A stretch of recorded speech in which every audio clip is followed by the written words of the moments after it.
I'm going to give you one opportunity because we're friends. Winner! Who gives a shit about where the ball's been? Yeah, F him. They went from loving this guy, best move ever, to hating him. I think it's the most ridiculous thing in the world. I love it because it tells you how the game was played. There's nowhere for him to go. Literally, I think there's one place. You can't do that in the national team. Those things that are absolutely insane. Successful and sexy? No. It wasn't aggravating at times? Yes. Sorry, That's not very fair. It's not about being fair. Welcome to the greatest soccer show ever.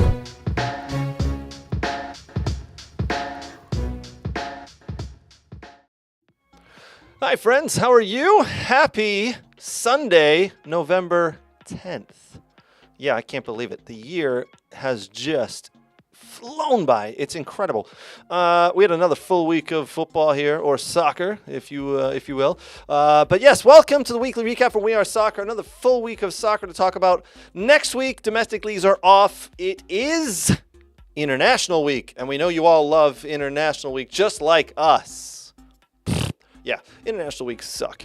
But there are two games for the U.S. men's national team. A new head coach, Mauricio Pochettino, is bringing his own team in. He has got some players. We're going to talk about that coming up. Some players that we didn't expect to be on the roster, but yet they are.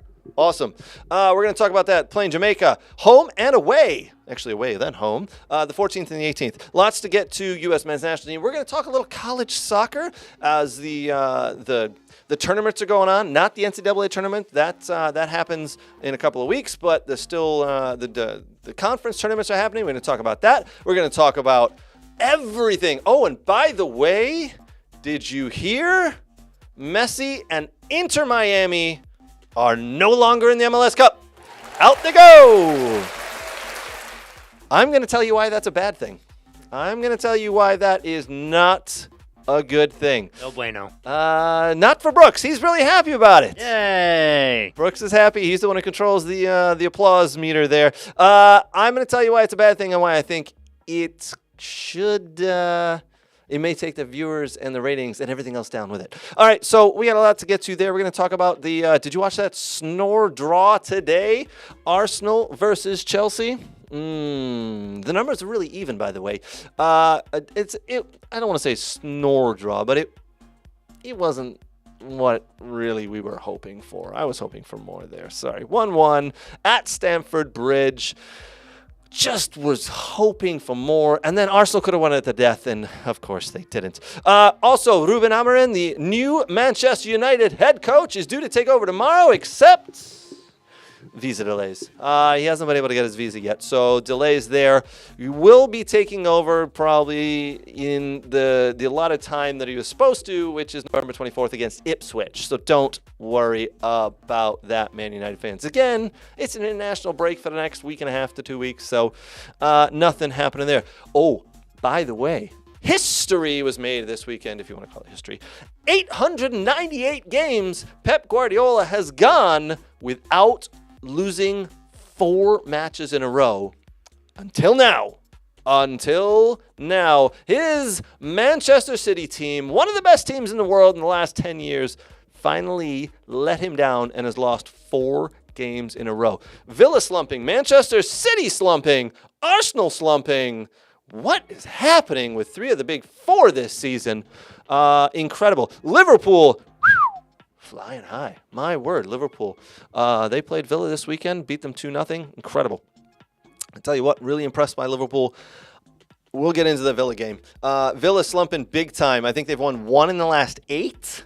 Not very good. A lot of Villa fans complaining about Unai Emery and what's going on with his tactics, people being played out of position. Finally, he has a full squad, healthy, no injuries, and we're slumping. It makes no sense. I don't get it. We'll talk about it. We're going to get into that as well. All right. The kids' table of Danny and Nate are not here. Danny has family obligations tonight. And Nate, he's resting up. He unfortunately, we found out this past week that Nate is not a cyborg robot. The man is real. He's a human being. He does. He is. He has tendons. He has tendons in his knees. Unfortunately, one of those went wrong. Went in a different direction and snapped, and he had to have surgery. So he had surgery on Friday, Nate, hopefully you're recovering, watching. I'm sorry we had to tell everybody you're not a machine. He was playing on that for 16 weeks, I think he said. Something like that. Yeah. So Yeah. he had surgery. He's recovering. Not allowed really to go up and down flights of stairs, and our studio is on the second floor. So sorry about your luck there, Nate. Hopefully you're doing all right. We know he's doing all right. He texted in today. He was excited about some of the stuff that was happening. He watched a whole host of football matches on the TV this weekend, from the Bundesliga to the EPL, to the MLS, you name it, he was watching it. So we'll catch up with Nate probably in a couple of weeks once he's healthy. So no Danny, no Nate, but we do have Brooks. Hi, Brooks. How are you? Oh, hey, how's it going? Good to see you, my friend. You've done a lot of soccering this weekend as well? Yeah. I went to Kalamazoo today to watch Western Michigan play Evansville in the Missouri Valley Conference Tournament. That was a quarterfinal match. The Broncos, unfortunately, fell in double overtime.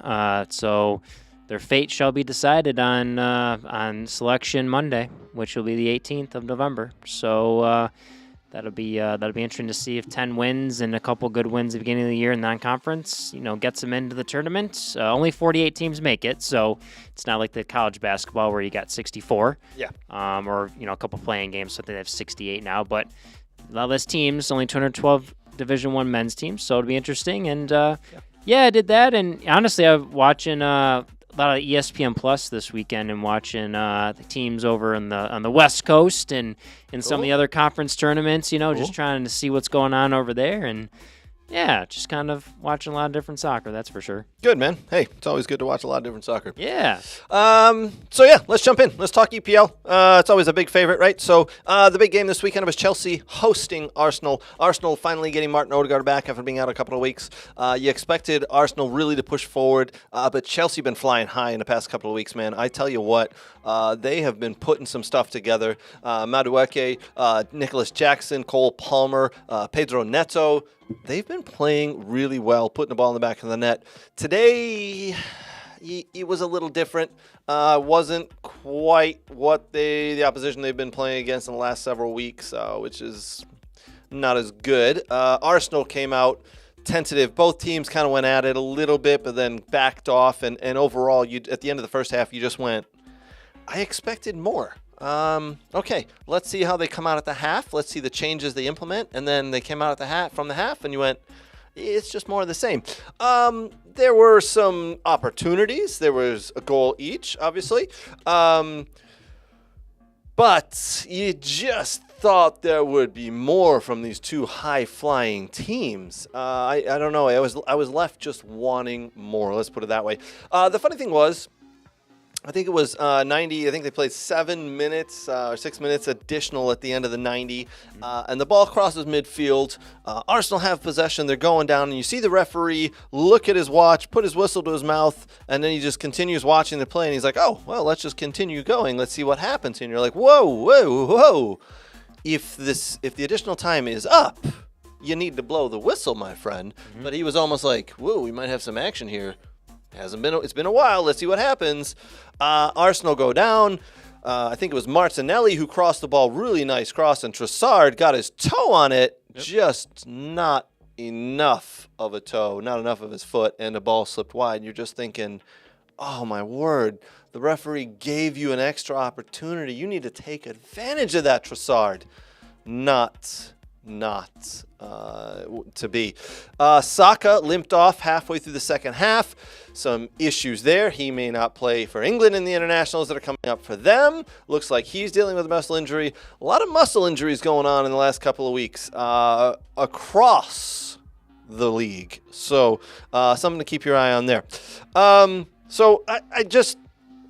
Arsenal, I just have been wanting more. They've been slumping the last couple of weeks, and I thought with Odegaard coming back and really getting into the meat of the midfield with him and Declan Rice, I thought this is it. You got Saka out wide right. He's healthy. You got Martinelli on the left. You got your players back. Let's do this. And they just fell short. So I don't want to say a boring game, but just left you wanting more.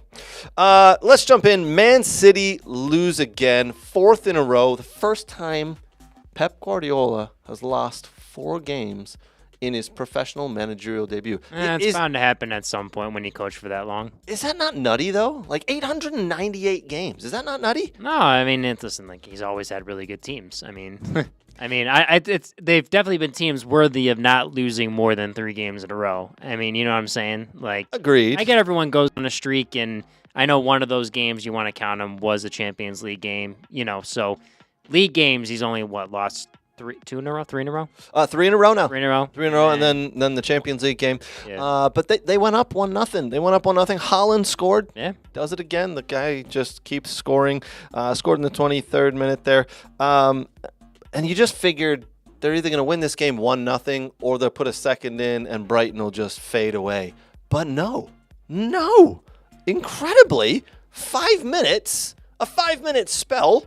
Brighton put it together, put 2 balls in the back of the net, hold on, and they win 2-1. The magic of the German coach, Craig. Yeah. There's only 2 German coaches, right? Is that what we figured out? There's only 2 German coaches in the. And there's only one because Nate counted Klopp as. Klopp's Yes. long gone, by the way. Yes. But incredible, a young fella too, right? So, Brighton, well done. Brighton get up to 6th in the table with that win, a very much needed win. Yep. But is there, from your perspective, I know you probably sit way high up, Brooks, but don't get me wrong, is there a crisis at Man City right now? Because I have them winning the league, don't I? I think we all do. No, No, you have Arsenal with Nate or something, and then I was the one that picked Man City. And you know what? I'm gonna do a step away. We're gonna yeah. look. We're gonna. I step made away. to do a read though for the commercial. You know, like brought to you by something. Yeah, brought to you by Nate's Muscles. Nate's Muscles know everything. I don't know. Yeah. You would be correct. So Nate and myself have Arsenal winning the league. Yes. Who are currently on a little slide. Yes. You have Man City and Danny has Man United. Of course. Yeah, of course. Yeah. So we'll see what happens with that. He said it, by the way, when we did that show, the prediction show at the beginning of the season. He was like, I think they're going to win it. And we're like, Yes. you got to be kidding me, right? And he's like, no, I think they got a chance. Yeah. Kind of slash. But is there a so- crisis at Man City? I mean, you can't slip up a little anymore because of the run that Liverpool's on, the run of form they're on currently. You can't really slip up anymore. isn't it incredible? Yeah, it's incredible the run they're on. They're only 5 points back, but you drop points, you draw or lose to some of the other teams, and Brighton's a top 6 team, and I think they could finish in there. I think they're good enough to do that, in my opinion. So, But I'm saying, like, you can't. You got Tottenham in 10th. You can't drop it. You got obviously the Manchester derbies. You can't drop points there, and right. it's Everton always sneaks a draw somewhere against someone. Like, you just got to be wary of that. If you want to keep up with Liverpool, you can't. Yeah, listen, this is such a good league now that if you lose more than 4 games in a year, you're going to be out of the title race. Absolutely. You got to keep pace, and someone is always up there just high flying. And right now it's Liverpool, and it's looking like Arne Slot and Liverpool are really the team to beat this year. Yeah. At the beginning of the season, we predicted it to be Arsenal. We predicted it to be Man City. We said those 2 teams are going to be the teams that go flying. You've got to keep pace with them. Yeah. Not so. It's Liverpool, and Liverpool, we'll get to the Liverpool-Villa game in a couple of minutes, there's some small cracks in Liverpool, I will say, that showed, but we'll get to it. I think with Man City losing Alvarez was, again, they didn't replace him with the second. Like, right, they didn't replace him.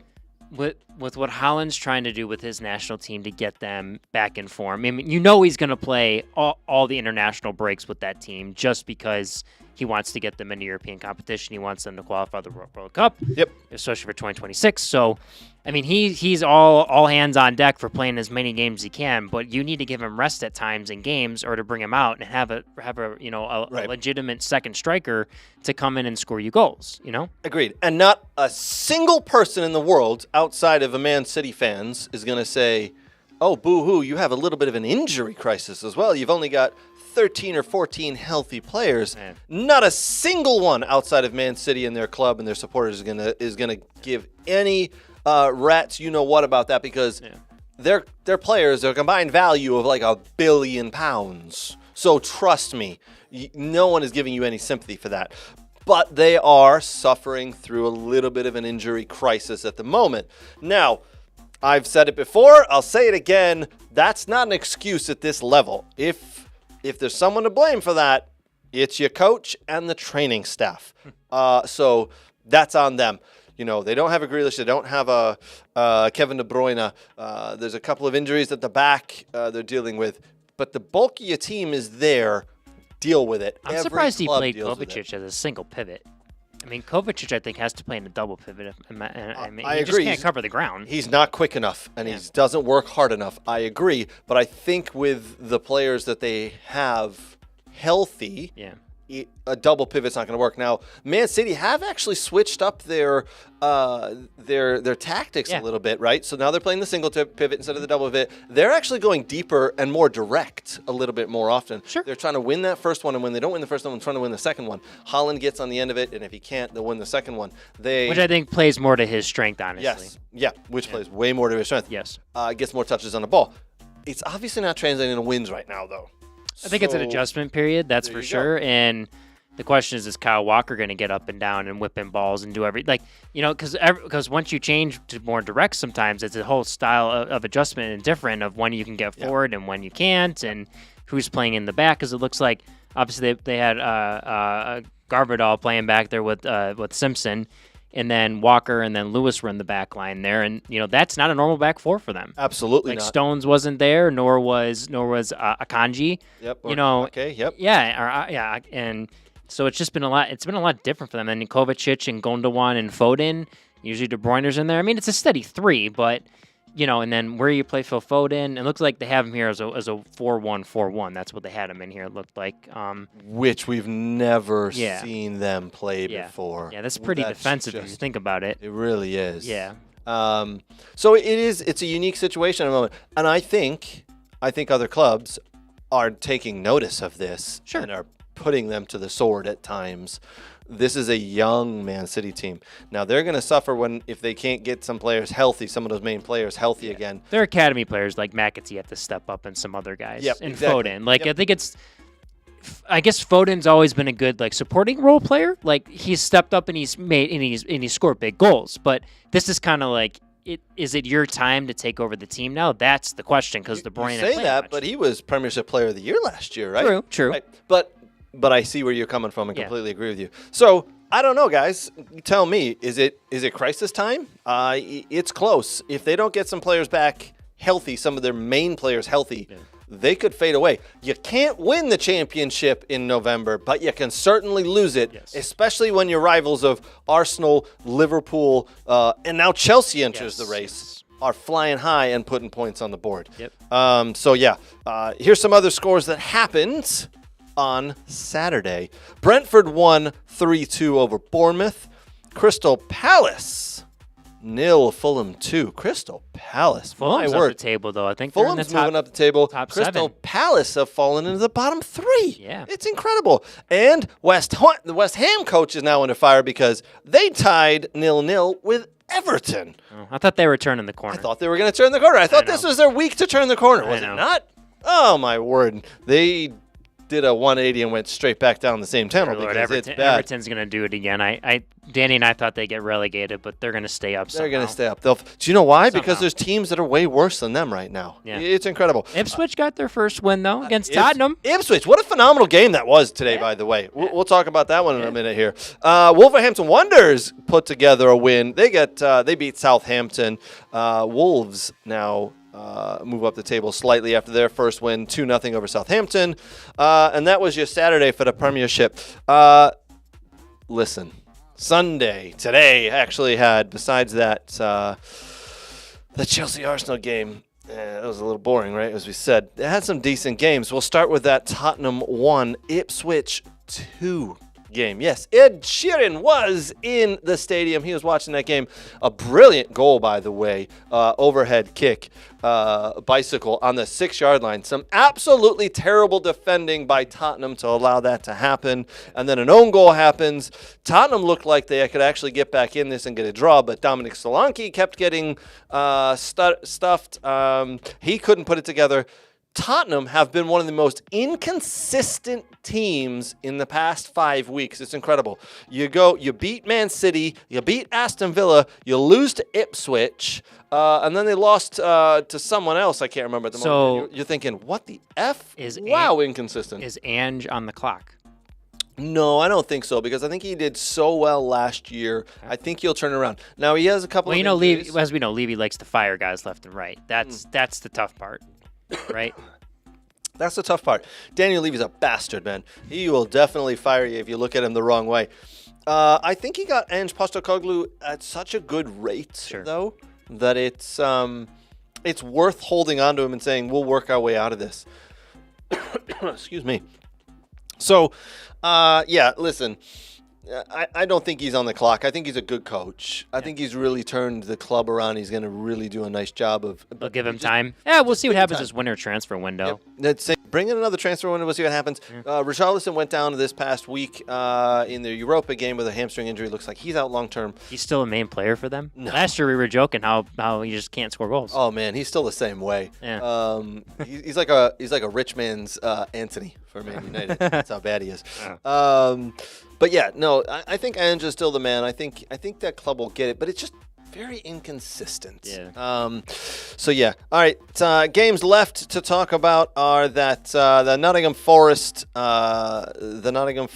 Newcastle game, Manchester United and Leicester City. That happened today. Maybe Ruud van Nistelrooy's last game in charge of Manchester United. Then we'll talk about that Liverpool Villa game, and we will do that right after. Once I can find it. I was trying to play the little promo. We'll do it right after this.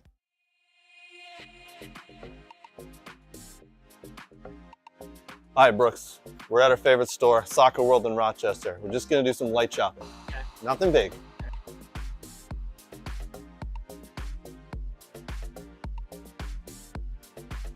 Ooh, pretty colors. Oh, and one of these too? Ooh, Germany. Nate would like this. Hey, Brooks, look at all these. Look what I got.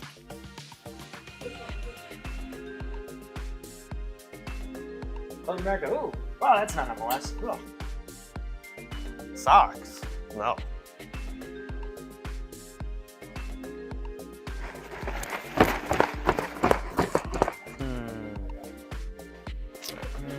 Ooh, a ball pump.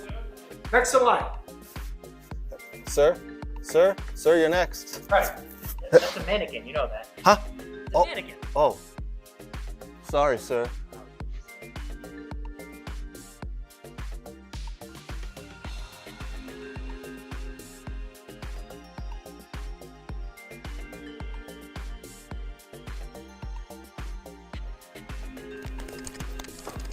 Craig, what are you doing? Nothing. Huh? All right, welcome back, guys. We got a couple of games to talk about. Oh, nice text from my wife here. Hold on. Be sure to pick up milk on your way. Yeah, very important. I'll pick up milk on the way home, honey. Don't worry about it. We got a couple of comments that came in. Brooks, why don't you read out some of those good ones? So a lot of people watching here. Pablo, our good buddy Pablo's watching. Says hi all, and then Bryce Nicholson says hola Pablo, but he says hi to all of us as well. Hi, boys. Nate, couldn't find you guys on MySpace. Apparently we're not there. So and then Victor commented, says try Tinder. So there you go. And then Oaks, my West Ham friends want to sack the manager, and I needed Solanke to score to win a huge goal scorer parlay. I was livid. I would have put money on Solanke to score today. Yes. I would have. I mean, he's been in good form. He put 2 in against Villa. I would have put money on him to score as well. Yeah, it's unfortunate. No, we haven't signed up for Tinder yet, Victor. No. No, not yet. No. Brooks probably has an account. Yeah. I don't know. Maybe we'll use his. And MySpace, that may have that account. I think we signed up Nate for Friender. Friender? Yeah, you find friends on it. Yeah. I have no idea what that is. Yeah, it's not a thing. I might have. It's not a thing. Yeah. All right, let's jump in. Let's talk about the last couple of games here. All right. Nottingham Forest went up 1-0 against Newcastle today, and that seemed to piss Newcastle off. And Newcastle came back and won 3-1. Nottingham Forest was chopped down. By Newcastle United 3-1. I have a feeling Nottingham Forest will be dropping. I don't see them in the top 8 come the end of the season. I don't see Brooks. I hate to tell you, I don't see Brighton in the top 8 come the end of the season. I just see those two teams being the teams that drop out. You wait, they'll add someone at the winter break, and then it'll be the difference maker. I don't see either of those clubs adding anybody to be a difference maker. I just don't see it happening. They're sneaky good, Craig. I'm glad to They're be sneaky good. happy to be proven wrong on that, but I just don't see it happening. We'll see. And then the other game that happened today, Manchester United 3, Leicester City 0. Manchester United at home. Since Erik ten Hag has been asked to leave the club, and he took his £15 million and flew away back to his homeland, The Netherlands. Manchester United have actually been putting some good performances together. It looks like some nice free-flowing football, which is what we've come to expect from them. Yes. They've been putting the ball in the back of the net. The defense has been I don't want to say suspect, but has been better, I would say, than when Erik ten Hag was there. But listen, do they need this? Do they need Rúben Amorim? Ruud van Nistelrooy has this team charged up, putting the ball in the back of the net. Today they won 3-0.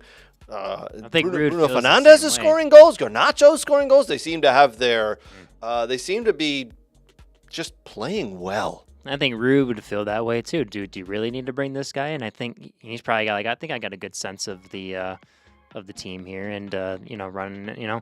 I agree. I still think their best formation, honestly. Like they really do have 3 strong center backs, in my opinion. Like ball winners, guys that can cover space. Sure. I feel like a 3-back would make sense, but I don't know. We'll see what this new guy does. Yeah, we'll see. Listen, so a lot of Man United fans were talking about the fact that they thought Ruud van Nistelrooy was brought in over the summer in case Erik ten Hag fucked up, and then they got rid of him, and then they could give it to Ruud, right? So it happened, but they haven't really given it to Ruud van Nistelrooy. They said, we're going to bring in Rúben Amorim. I want to know from Man United fans, do you want to just say, hey, let's hope he has some visa issues the next several weeks and see what Ruud can do? I want that money back. Listen, shelling out. I think it's fair to give him the interim job if he's doing fine. I don't know why they didn't at least try it for a couple of weeks, because if they Sure. tried it for a couple of weeks, they would have said, well, look at these wins. Maybe at least till the winter break. I would have tried it. Yeah. I absolutely tried it. They may have felt and saw the pressure for Rúben Amorim from other clubs. Other clubs were looking at him, and he may have had to make a Well, that decision. club. That club. Everything, the grass is greener always on the other side, right? Always. Yep. Always. Beyond the horizon, there's something better. It's when it's right in front of your face. That's like, oh, you're not good enough. But you are. Maybe Man United fans would feel the way I feel about it, like, hey, give Ruud van Nistelrooy a try. Yeah. If Rúben Amorim hadn't just beaten Manchester City Yes. with Sporting CP. Sure. So maybe once that happened, they're like, no, this is the guy. I don't care do how have a good comment. Ruud does. Get Rúben in. Go ahead and read out that comment. So Oaks has a good. So Ruud has players in the correct positions, playing properly in their positions, and not making 10 guys play defense like ETH. So Erik ten Hag. Let's hope Ruud stays on. As an assistant, he has earned it, and the players love him. I agree. He's definitely earned the right to. The players definitely like him as well. They've come out and in support of him. The odd thing is the club haven't made a statement. Ruud van Nistelrooy came out and said, I don't know if I'm gonna be here tomorrow. I don't know if I'm gonna be here next week. I don't know. It is a little strange for a guy who's an interim right now to not be knowing whether he's gonna be there moving forward. So a little bit of an odd situation there. Man United hater myself says get rid of him. Hopefully the club falls apart tomorrow. I don't know, whatever. But as a football fan, you go, I think he's earned the right to at least continue being an assistant coach, just as a manager there sure. as he comes in. So, and we all know what Ruud van Nistelrooy did as a player, so the players currently there respect him. Yeah. Another comment there? Yeah, 2 more. So Oaks also says Ruud is the best dressed coach. So fair enough. It's always good to have guys that are good dressed. Yeah. And then my buddy Andre Amorim is a big 3-4-3 guy. It'd be interesting to see his best starting 11 with this United squad. It is going to be interesting to see how. Listen, so there are now players back. Luke Shaw's come back from a long-term 3-month injury to his calf. There are players who are coming back healthy. We expect Amorim to have that full players at his disposal. It's going to be interesting to see who he puts out there. Yeah. Because again, Man United have been playing well the last couple of weeks when Erik ten Hag left. So Listen, if Amorim comes in, puts in what he thinks is his best lineup, and they start losing again, and it goes to shit, I can see that fan base throwing, and rightly so, throwing a fit, an absolute fit. It just seems like with the Man United situation, it's like they're not far off from the players they have. It's just the likeness and relationship they have with the coach. That's what I feel like has just been off. I mean, sure, you can blame, the front office and all that, but at the end of the day, it's the relationship with the players in the lineups you choose, and that's going to make or break. I mean, you can point the finger at the front office and everything, but that's just, that doesn't affect it. But come on, it's not the whole thing. Time will tell. Amorim will be in this week. New coach, Rúben Amorim will be in this week. Once the visa issues get sorted out, everybody's on an international break. They'll come back. He'll get the squad, and then we'll see how they can move forward from there. All right, we're going to move on to the last game we want to talk about. Aston Villa visited Anfield. They went to Liverpool. Villa, in the last couple of weeks, have struggled. And the funny thing is they finally have all their players back healthy. So it's... I was very worrisome. Brooks, you can tell everybody I thought the score was going to be 3-0 to Liverpool. Yeah. That was my prediction. It was clearly not 3-0. It was 2-0. Liverpool scored 2 goals from Aston Villa corners. If you didn't watch, transition, huh? If you didn't watch this game, transition was the name of the game for Liverpool. But they've always been strong in that, to be fair. Yes, Klopp because they're very quick. They're so quick. Yes. Now, Villa have a set-piece coach, a set-piece specialist, as they call them. It's like a throw-in specialist, right? A throw-in specialist? That's what Liverpool had, I think. I think so. Yeah. And Villa just decided to push everybody up into the box for their own corners, right?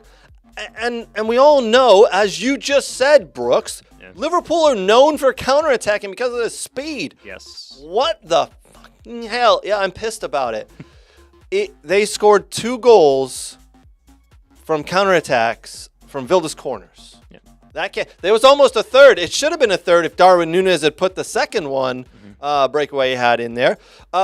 Besides that, they had a couple of opportunities, but nothing serious. Now, Villa gave up possession and said, we'll let you have possession. We want to do some counterattacks of our own. Sure. Villa, I thought in the first half were pretty poor, not good. The second half, I thought Villa were better than Liverpool. I thought they were the better team. They created more opportunities.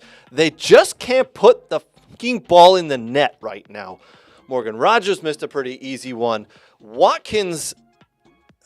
Ollie Watkins is back to 2022 Ollie Watkins. We need 2023 Ollie Watkins. Maybe you start Duran and then bring Watkins off the bench? Something has to happen. Yeah. Something has to happen because while Ollie Watkins right now... How come John McGinn's on the bench? Everything is going wide. John McGinn's moved to the bench because of all the healthy players we have. So we got Bouba Kamara back. You got Tielemans in the middle, who is a phenomenal player. You got Amadou Onana, the former Everton player, who's there. Jacob Ramsey can play on the left side and really take players on. So McGinn is unfortunately, he got injured a couple of weeks back. Okay. He's the player who's been missing out. Now, Jacob Ramsey went down with a hamstring injury, and he just every year for the past 4 years just goes out with injuries, muscle injuries. So he'll be gone for a couple of weeks, if not months. So McGinn will probably earn his place back in. Leon Bailey's been off the pace. The last 2 years, he has been and scored some phenomenal goals against Manchester City, against Man United, against you name the club. He's scored some really nice goals. He just hasn't been able to see him. He just can't get it done in the moment. And we've had a couple of injuries in the back, which we shuffled around. And then we're playing Ezri Konsa on the right-hand side as a right-hand defender. He is a center back. He deserves to play center back. He is by far one of the best center backs in the league. I know he's good, but he shouldn't be out on the right. Yeah. Take Diego Carlos out, put Ezri Konsa in the middle, put Cash on the right, put Njelovic on the right. I don't care. Something is off right now. Now, is it crisis mode for Aston Villa? Not quite there yet. Okay. Not there yet. But 1 win in 8 is not good. Yeah, it's not good. Yeah, someone shares your disappointment with Ollie Watkins here. Mr. Luke Zagorski says, yeah, I remember good old Ollie Watkins. Prayers up, Craig. The streets will remember.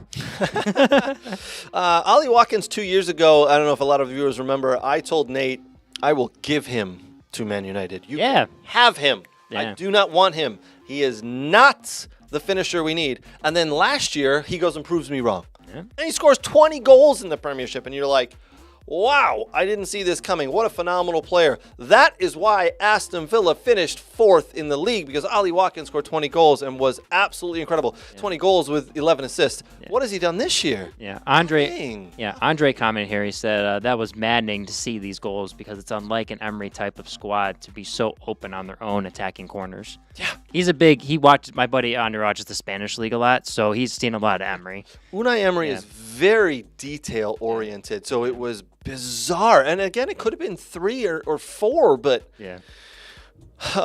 I do think Villa get it back together. I think they'll pull this in. I think they will. Yeah. Oakes thinks Bailey's too wide.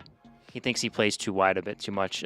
Doesn't attack like he used to. Yeah. Kind of hangs out there looking to pass to Watkins all the time. You know, the funny thing is, Villa, they're so quick with Ramsey and Bailey and Watkins and Tielemans through the middle. They get up into that final third, and instead of doing what they did last year of going, we're good enough, let's freaking do this. And they pull back. This year it's, whoa, hold on, let's hold possession. Yep. Let's see if we can knock. Listen, you're fast. You're fucking good Premiership players. Let's score goals. Let's go at it. Yeah. It's been heartbreaking to watch the last couple of weeks, Villa, because they want to hold possession and really control the game and win each game 1-0. And we've seen what happens when they try to do that. They don't. They end up drawing 1-1 or losing 1-0. Yeah. We haven't even mentioned one of the most ridiculous plays I've ever seen Aston Villa make in the Champions League at Club Brugge.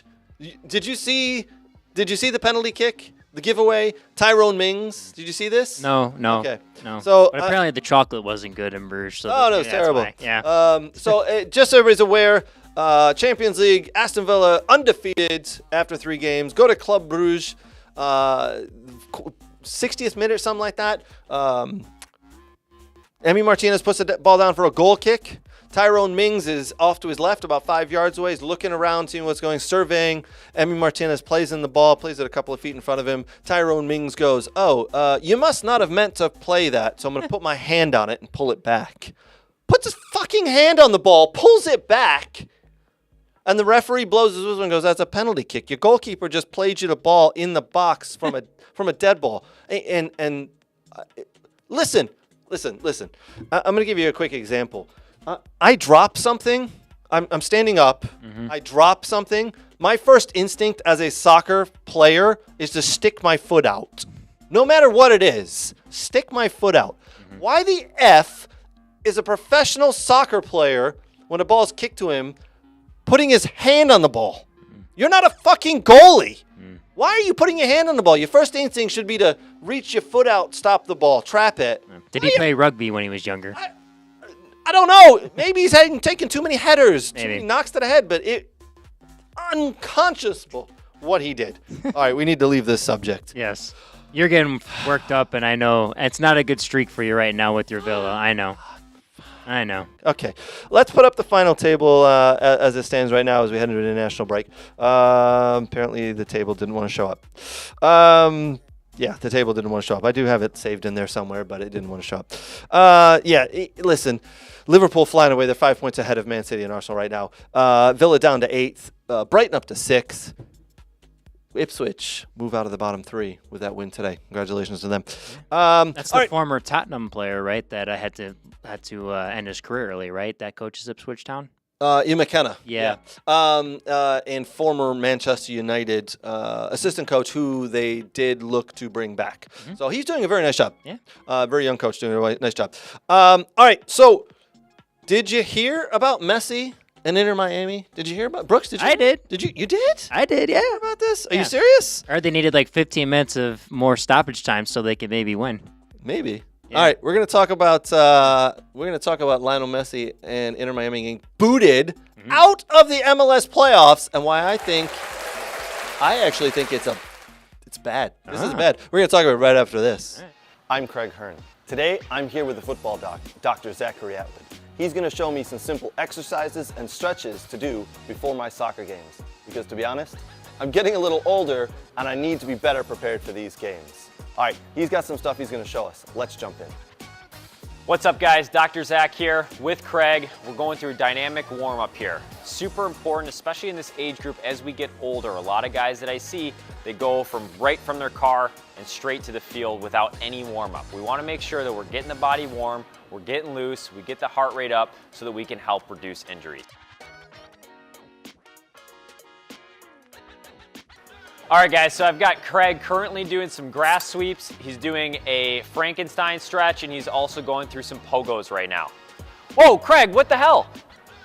Yep, sorry, Doc. All this newfangled dynamic warm-up, this and that. What was wrong with my old warm-up? Oh, yeah, the doc was right. Definitely need the new warm-up. Oh, good Lord.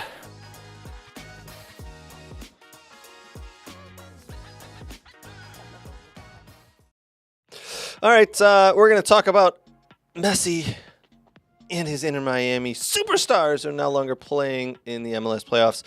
We got a couple of comments and some things. Brooks, lead us away, my friends. There's Lucas Gorski in here. Eric Ten Hag, terrible. Seldom any evidence he knew what a footballer was. Let this sink in.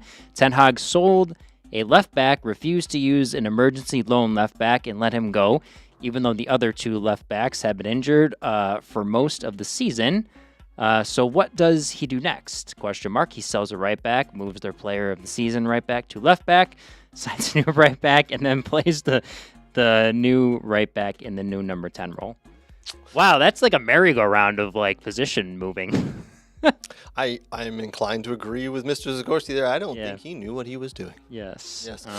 Did you say something over there when we were showing the Dr. Zach Atwood? Yeah. Anyone that knows Mr. Dr. Zach Atwood, a great guy to work with here at We Are Soccer, and great guy. He just got married this past weekend, so we congratulate Dr. Zach Atwood and his new wife in a new beginning of a great new chapter of their lives. Well done, sir. Yes. Yes, and thank you for being part of the We Are Soccer crew. We appreciate it. Dr. Zachary Atwood, the football doc, good dude, and moved into a new facility a couple of weeks ago. Nice. Phenomenal facility. They got all the nice training stuff. Yes. So if anybody's looking for an actual soccer doctor, physical therapist, that is your guy, the football doc. Before we go any further, a big thank you to Soccer World, soccerworld.net for all your soccer gear needs. Big thank you to Aaron, Dylan, Scotty, Renato, and the boys of Next Level Training. Appreciate you guys. Big thank you to the Michigan Jaguars. Had some awesome games this weekend for the Michigan Jags, by the way. They did a very cool 5v5 this past weekend. Big thank you to Thomas McGee's. Lots of people downtown. Yes. Thomas McGee's, by the way. One of the best soccer atmospheres in the state of Michigan. Get down to Thomas McGee's. And a big thank you to the Fab Football Academy out there in England. Great training at great training center they have, don't they? Yes. Oh, Lord. Yes. Very Bishop Abbey. Great.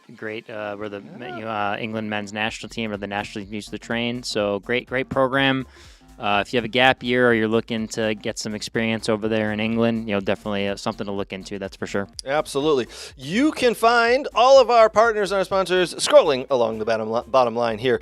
Big thank you to all of them. Appreciate you guys being part of our family here at We Are Soccer. All right, Lionel Messi, Jordi Alba, and Busquets. Goodbye. Busquets. From MLS playoffs. And all right. Suarez. And Suarez. Oh, yeah. Almost forgot. I didn't invite anyone the last toothy night. one. Looked like he might bite Brad Guzan for a while there. They were getting into it. I got to tell you what, didn't see this coming. I don't think anybody freaking saw this coming. Atlanta United had to go into a playoff to get to the playoffs. They had to beat Montreal on penalties in a one-game playoff to get to the playoffs. And then in a three-game series, this isn't a one-off. You're like, well, they could beat Miami in one game. They got to do it over the course of 3 games. So the winner of the 3 game, 2 games out of the 3 goes on. And it's Atlanta United. Brad Guzan and Atlanta United. Brad Guzan was on fire last night. Some of the saves 40 freaking years old. Mm-hmm. I was hoping to potentially sign up for my Bullets team. Not going to happen because he just beat Mr. Messi and his superstars. All right, Brooks, you're really happy about this, aren't you? Yes, I am. Tell me why you're happy that Inter Miami are not in the playoffs anymore. Well, I think it's important that we don't turn into, as Nate always calls the Bundesliga, Farmers League, where one team always, dominates. And I think it's important to keep the parity in the U.S. game. Like, listen, L.A., Miami, New York, you want to say Orlando's getting up there and spending, honestly, too, because they are. I mean, they bring a lot of South American players in that are quality. But listen, the reality is this, that there's always going to be those teams that are going to spend a lot of money.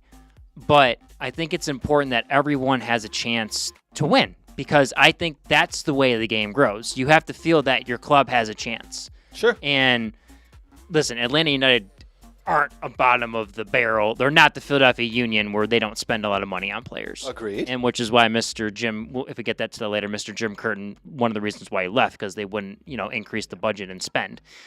And Atlanta United spends money on players. But we need these upsets to happen, because, it's another thing of, can Lionel Messi and Suarez and everyone win the MLS Cup next year? They've won everything else, but it's the one thing that eludes them still. And gosh darn it, David Beckham's going to spend the money to try to do it. That's for sure. Aren't you concerned, though, that now that Inter Miami and Messi are not in the playoffs, no one's going to watch?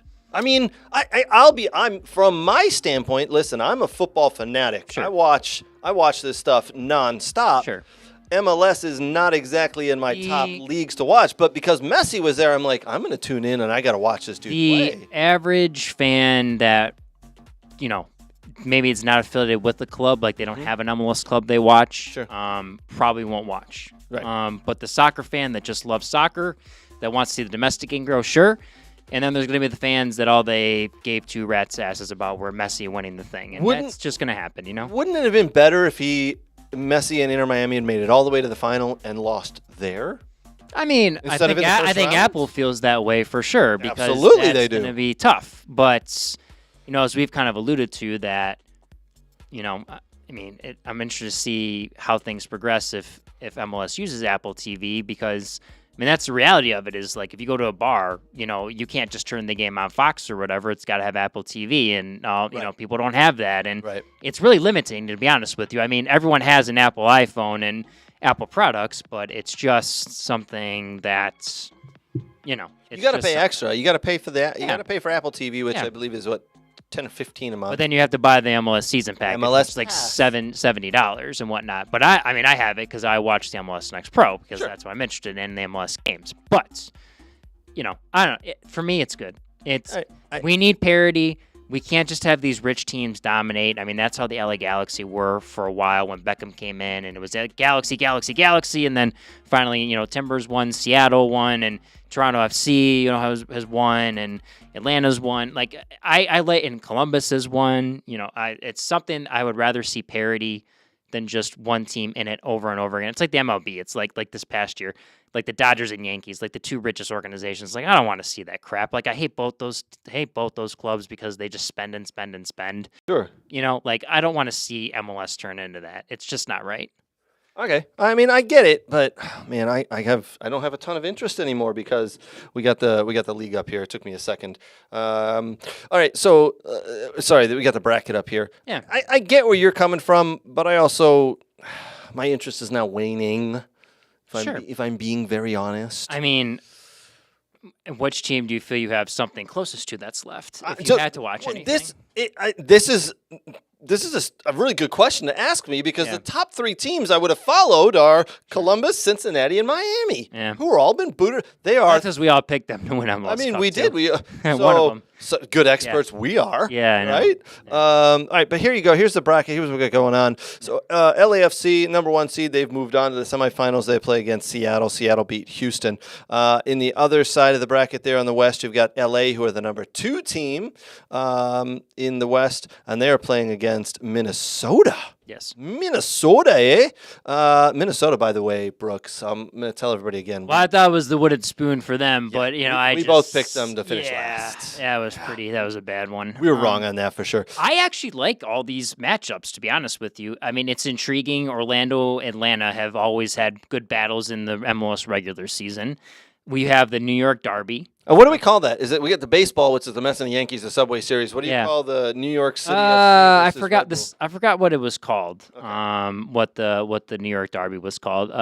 We could have a possible El Trafico for the conference final. Right. But those are great matches. LAFC and Seattle is going to be a battle. Like Seattle is capable of winning that. And then so is Minnesota United. I mean, they're on a hot streak. They dismantled Colorado. Right. And they had a great season in MLS. Like, it is going to be very interesting to see who ends up. And, I mean, would I be shocked if Seattle and Minnesota ended up playing each other and then it was Atlanta and, like, Red Bull? Red Bull have never won an MLS Cup, so they're out to win one. And, and Atlanta United fired their coach in the beginning of the season. They're with an interim coach currently right now that's probably playing for the head coaching position or for another position somewhere else. So, it's interesting. All right, Brooks, give me a winner. Give me who wins this, because I mean, these are not the teams we thought were going to win. Even coming into the playoffs as they started with, this is not the teams we thought were going to win. Give me one team, man. Who takes it all the way here? My instinct, because of the run they've made with everything, is LA Galaxy. Sorry, Minnesota United played RSL. I made that comment earlier. They went to PKs both times. LA ran away with it against Colorado. Yep. I'm going to say the Galaxy. Yeah. LA's been LAFC. It's been black and gold for a very long time, and I think the blue and gold is going to take this one this year. The funny thing is, I'm actually going to agree with you. I think Galaxy win it. I think the Galaxy run away because they've been on a tear this year, especially compared to the last couple of years. I think they get it done. And it's going to be back to the LA Galaxy ruling the roost of the MLS.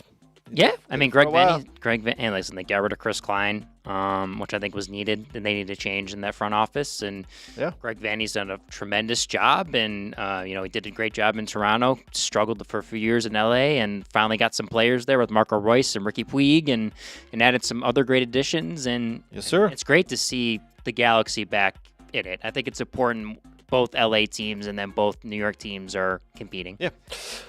All right, my friend. Well, the MLS is actually going to take a break. The MLS is going to take a break. Why is that, you ask?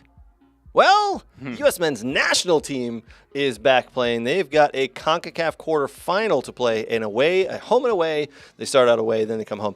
On November 14th and November 18th against Jamaica. Jamaica, man. Jamaican me crazy. Jamaican me crazy. All right, so this is, I would say this is Mauricio Pochettino's very first. Yeah. This is the one where he's got a sense of, I want to bring these players in. I'm not going to have too much backroom noise from the higher-ups. This is my first one. So let me see if I can find it. We had a small issue today with what we've been loading up here. Let me see if I can find the roster here. Give me 2 seconds. Yeah. Sorry. I've got it pulled up. Do you want me to start reading it? No, I got it. Here you go. All right. There's your CONCACAF Nations roster. Go ahead, Brooks. Read off who we've got. Yeah, Diego Cochin, the Barcelona, first team. So he's probably the third string goalkeeper for Barcelona. But he's definitely plays a lot, and he's played in a few first team games.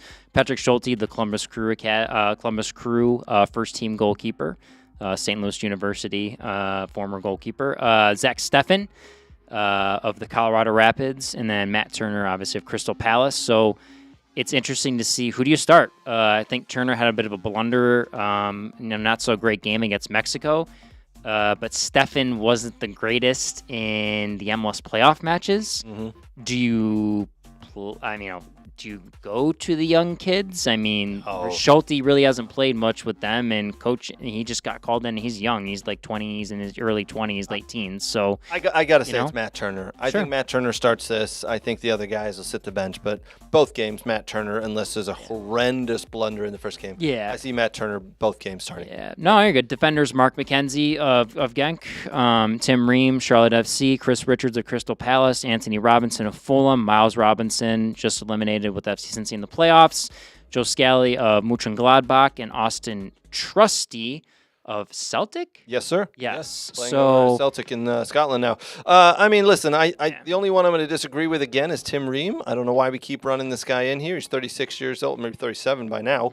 But maybe it's just to hold that consistency and that leadership. I'm not really sure, but Other than that, I like where this is going so far. Yes, young guys. Do pair a young guy with Tim Ream. But honestly, Tim Ream wasn't bad in those last two friendlies. Honestly, I think he was still one of the best players and effective players, even against Mexico. I think he made a lot of plays, and if he's in form, why deny it? Right. At some point there's a transition, right? Yeah. But if he's still in form, and by 2026, I just hope that let's get that let's get those bruises sure and those kicks in now Sure. for the transition. There's no need to keep hanging on to a 37-year-old's not going to be around in 2 years. He's not going to be 39 leading the back line for the U.S. men's national team. Other national teams have done it. Very, very, very few and far between. I'll say Pepe for Portugal. Mm-hmm. How long was Cruz this past year? Okay. Tony Cruz, wasn't he Yeah. older in his older 30s? Nah, Or was he 34? No, he's like 34. Okay. And then you had Chiellini. yeah, Chiellini did. He was up there, right? And he could read the game so well. Chiellini, yeah. And then you had the Brazilian center back who played Silva, who Thiago? played for Chelsea, Thiago Silva. But besides that, you just don't have a ton of older ones. Anyway, I'm okay with it. I just was hoping we'd move on. In the midfield, I'm interested to hear your thoughts on our midfielders here. Yeah, Brendan Aronson, Busio, Cardoso. Who again, I don't care for. Right. Weston McKennie, Aidan Morris. I like that he's back in. He's obviously been Middlesbrough. He's been playing.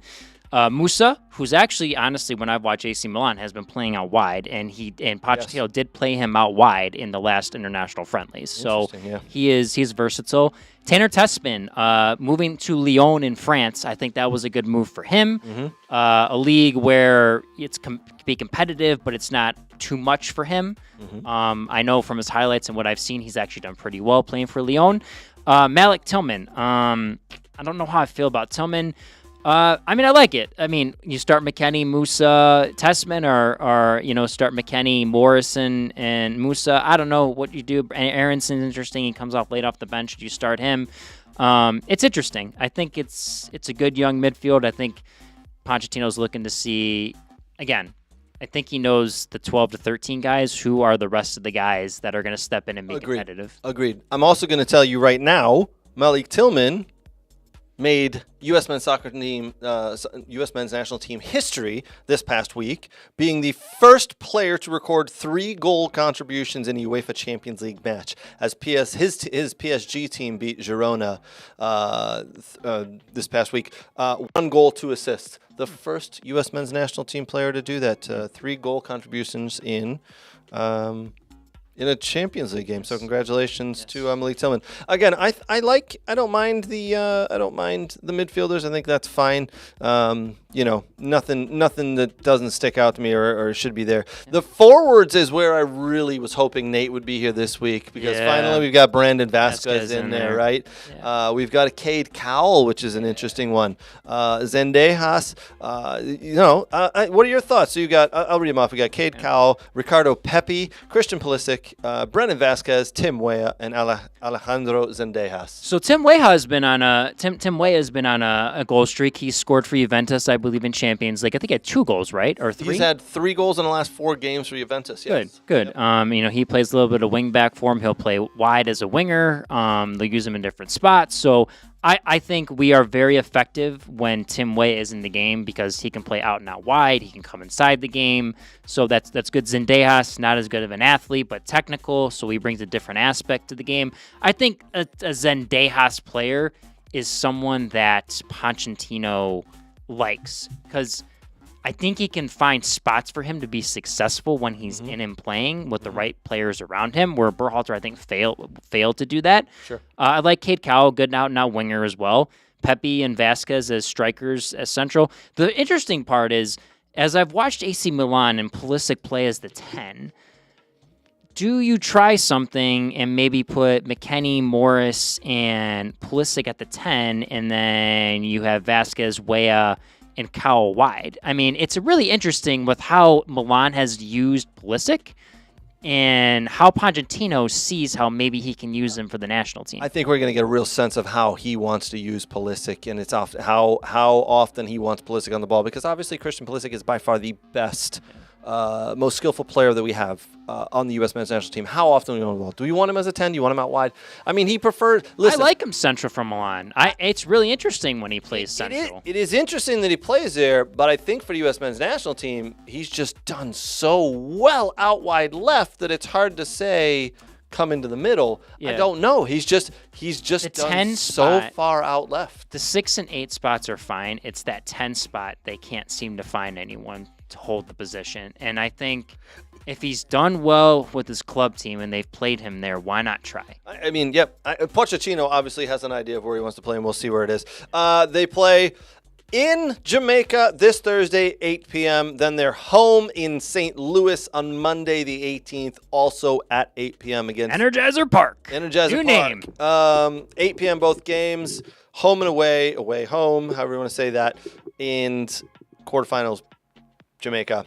I mean, if we're being honest, Brooks, we should win both games 2-0. Last time we played them. Jamaica's good, though. Last time we played them. Jamaica, Man. they've got some of the English national team that weren't going to make it, that, like Damari Gray and, Bailey will play for them. I mean, and they also have a new coach in, and that was the tough part with Jamaica and the federation, is there was some butting heads between the players and the federation of paying for stuff and getting paid and financial stuff. And I think if they've sorted that out, they're a very dangerous team to play against. And they've always given the men's national team, the U.S., a difficult time. Absolutely, always. All right, so moving on from there. Just want to say that this past week on match day 5 of the UEFA Champions League, U.S. men's national team players made history again. 9 U.S. men's national team players played in the UEFA Champions League games that happened on match day 5. First time ever. 9. That's a ton. So, hey, good stuff all around. We're would really love to look into that crystal ball and look several months to a year ahead and see how well Pochettino's done and doing. But we'll get there.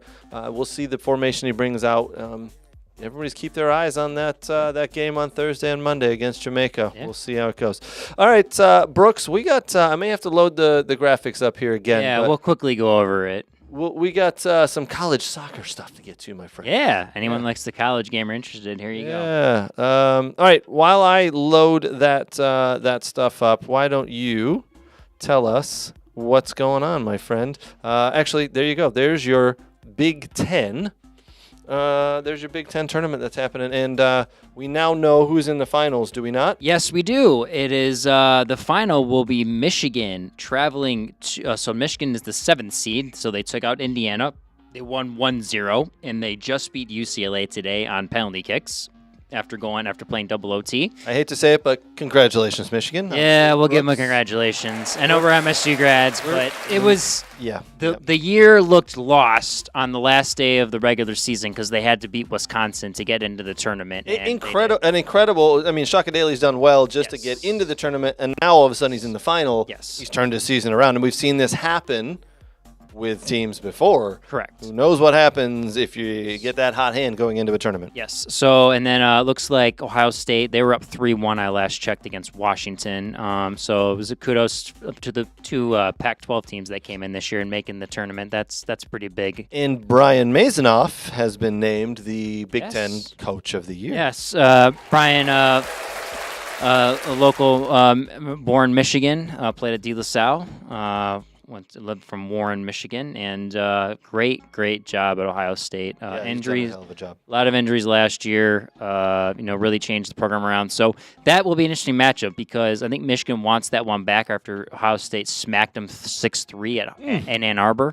I was at that match. It was a smacking. So, but listen, Ohio State, they had the bye, they had the rest, they have to play this game tonight, and they won, and they get another week. Because I think it's the 17th, right? Yeah, the 17th. Correct. So they get 7 days to rest, and Michigan gets days to rest, and then it's down in Columbus to see who wins the Big Ten men's championship final. All right, let's move on to the Horizon League, my friends. There you go in the Horizon League. Yeah, so unfortunately, Detroit Mercy did not make it this year. They just missed out. They needed a result on the last day. But credit to Nate Kupanek. I know they didn't have the season they wanted to, but they will be back. Nate will find the players, and they play a good brand of soccer. It's just finding a few goal scorers and making small adjustments, but I think they'll be good. Oakland University shall host. I was about to say, our friends up the road, Oakland University. Yes, and we're also going to credit. Yes, Mr. Paul Doro, Horizon League Men's Coach of the Year for Mr. Paul Doro. His first year in charge there. Yes. Oakland. Congratulations, Mr. Coach Paul Doro. And they're the number 1 seed and moving on there. Yes. So very nice. Okay. Yes. Yes, Ryan Oakstrom, Ohio State is number 1 in the country right now and the number 1 seed in the Big Ten tournament. Just to let him know. Yes. So we have the results here from our matches here. Oakland will play Green Bay on Thursday, and then Robert Morris will play Milwaukee, and both of those matches will be at Oakland University. Robert Morris, an interesting team. I saw them play Oakland University. Very gritty. I wouldn't say the most dangerous team. I would say Oakland would be the most dangerous team. Green Bay is not an easy one, though. They will be a tough out. And then Milwaukee always puts up a good fight as well. So anything can happen in this conference, that's for sure. But Oakland and Paul Doro have played wonderful soccer this fall. Great. Next up, the Missouri Valley Conference. Yes. So I was at the match earlier today. Western Michigan had fell in double overtime to Evansville. A good game. Evansville, again, tough out, a lot of great players. That was not very easy to get that results. And then today, currently, the 7 o'clock game, the game should be over, though, is UIC Bowling Green. And I'm checking here to see what the result is here. Winner of that takes on number 1, Missouri State. Yes, that was a 4-1 win for Bowling Green. Very nice. Yes, and all those matches will be played at Missouri State. All the semifinal matches, and then in the finals, obviously on the 16th at Missouri State. Yep. That'll be a tough one. I think Missouri State's besides Western and Bowling Green, they are a very good side. So, like I said, the lower seed will go play Missouri State, so that will be Evansville, and then Bowling Green will head and play Drake. So I think Missouri State wins that one, and that'll be a good conference though to watch. Yes, sir. All right, next is the Big West. Yeah, so been watching a lot of anyone that has ESPN Plus. I've been watching a lot of those matches. UC Irvine kind of coming out of nowhere. They had to win a lot of, their last 3 or 4 conference games to even make the Big West tournament. But a lot of these smaller schools do a very good job recruiting kind of the unknown players, maybe that don't play at the top MLS academies or MLS Next programs. UC Santa Barbara, though, very good team. Led by a Frenchman, Alexis Ledoux. Plays 10, can play out wide on the left and right. Actually came to the Midwest Pro Combine last year and did a phenomenal job. Very nice. Yes, it'll be a tough one against UC Davis. They put up a fight. Everyone probably thought Cal Poly was going to advance on that one, but they obviously lost in PKs today. I do see Tim Von Steeg and UCSB winning that one, and UCSB running into the NCAA tournament and be a tough out. All right, next on the list here, the Big West. The Sun Belt. Yes, Conference. yes. There you go, buddy. Everyone's like, oh, the Sun Belt. Like, what's this conference? Well, you got Marshall and West Virginia, who pretty much are in the top 10 nowadays in college soccer with the international players they have, and just the wonderful job that Chris Grassi and the West Virginia head coach Stratton has done at West Virginia. So West Virginia winning that today. I'm not sure. I have to look up the Kentucky-South Carolina results. I'm not sure who won that one. And then Marshall beating Old Dominion. But this will be a tough one. I wouldn't be shocked if it was a West Virginia-Marshall final, and that's a rivalry in the state of West Virginia. So that'll be an interesting one. Watch out for James Madison, though, a very good team.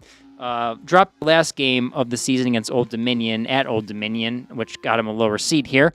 But UCF, always a tough match to play. but a conference that last year had about 4 or 5 teams that made the NCAA tournament because they all kept beating each other up and they were ranked pretty well in the regular season. And compared to the one Big Ten team that got in last year. So Sun Belt, very strong conference. Very nice. Now that's going to wrap up college soccer moment there for us, Brooke. Yeah. Some great college soccer been had. We've seen some highlights this year that have been absolutely incredible. I tell you what, for people who think the college soccer game is down and out, oh man, look again. A lot of fans. There's a lot of schools. A lot of these smaller schools are drawing fans, and it's good soccer. Now, the games can get a little dull just because the boys' legs may be a little dead just because of all the condensed matches, but, it's not bad. I'm looking forward to if it passes a year-round season, man. Me too. It'll be good. Looking forward to that. I fingers crossed. I really hope it happens because I tell you what, playing for 3 months out of the year is not cool. Let's play 8 months, whatever it may be. All right. So as you saw there, a lot of those conferences, those conference tournaments are still going on. They'll end next week, and then next Sunday will be the selection show. Selection Monday. Selection Monday. Sorry, excuse me. Yep, 18. Tomorrow is the women's college soccer selection show. So if you're into women's college soccer, we know right here in the great state of Michigan, we've got the Michigan State University women's team led by Coach Jeff Hosler. They will be in there, and hopefully they can. They went through a little bit of a slump here. They were flying high. The Big Ten. Super flying high at the beginning of the year, and then they took a little bit of a dip. The Big Ten has been absolutely phenomenal for I think what people have to understand is when you've added powerhouses like USC and UCLA, and then you add Oregon and Washington, and Oregon was on a down year. Washington is, that's where Hope Solo went, and it's a very good program. There's 18 teams now, and only so many make the Big Ten tournament, and you remember you had Rutgers, you had Penn State, Illinois is going to be a good program, Ohio State's back. Battle. There is no easy game in that conference. It is a very good, helps your RPI if you went on the road conference. So I think Michigan State did enough. They accept more teams than the men's tournament. I assume Michigan State will at least host one game and, maybe get 2, but Jeff is hoping they make a run, and hopefully they can make a deeper run, and let's see what they can do this year, the Lady Spartans. Yeah. Good luck to the women Spartans team there. You're pretty much our only hope at the moment. Go green. Basketball's starting. Oh, that's Play Kansas on this week. I'm all about the soccer, Brooke. You know this. I know. All right. Before we end, I just want to say a big thank you again to our partners, Soccer World. Thank you guys. Appreciate love and support from Soccer World. SoccerWorld.net for all your soccer gear needs. Next Level Training. Dylan, Scotty, Renato, and the boys of Next Level Training. My kids absolutely love their sessions with Next Level Training. Big thank you to the Michigan Jaguars. We had some great games this weekend. Looking forward to some more great games. Traveling to Kentucky to take on some local teams down there next weekend for the Michigan Jags. Thomas McGee's. Make sure you get to Thomas McGee's. Tell them We Are Soccer sent you. Don't cause trouble if you tell them that. But they have some great beer specials and some great shots as well, by the way. I think they pour heavy. It's good. Thank you to the Football Doc, and congratulations again to Dr. Zachary Atwood. Listen, if you are a soccer player, you've been injured, or you need baseline testing, hit up the Football Doc, Dr. Zachary Atwood. And a big thank you again to Fab Football Academy, located in England. Check them out, Fab Football Academy. Some great friends over there for us. All right, quick little news and notes here. The USL continues their playoffs. Detroit City unfortunately lost last weekend, but the championship, USL 1, USL 2, and whoever else USL is continuing on with. Just this League 1 and Championship. Is it just League 1 and Championship? USL 2 is just summer. Oh, bummer. See, I forgot. But they are continuing on with their playoffs. Make sure to check them out. Those can be found on ESPN Plus as well. And unfortunately, you heard us say it earlier, Jim Curtin, Philadelphia Union, 10 years together. They have separated. I am very interested to see where Jim Curtin, a really good coach, ends up next. I would love to see him out there in Europe somewhere. No, he's not going to be in the top 5 leagues, but he could be a championship coach. He could be somewhere in Scotland. He could be in the French league, something like that. It's going to be interesting to see where he ends up, my friend. Probably somewhere where they speak English. I don't know if he speaks multiple languages, but, So Scotland makes sense. Maybe Germany. Yeah. Well, interesting. 10 years together, though. Not a lot of coaches spend that much time with clubs these days, but parted ways due to he's Philly, years. Philly through and through. He was born there, coached at Villanova, worked his way up through the union system. So there you go. And very good friends with our guy, Nate.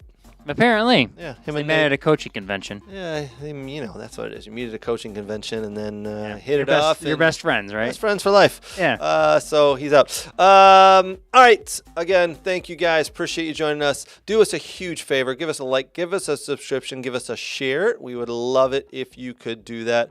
From all of us here at We Are Soccer, we love having you join. Leave some comments. And if you're listening on a podcast somewhere, leave us a 5-star review. We'd very much appreciate it.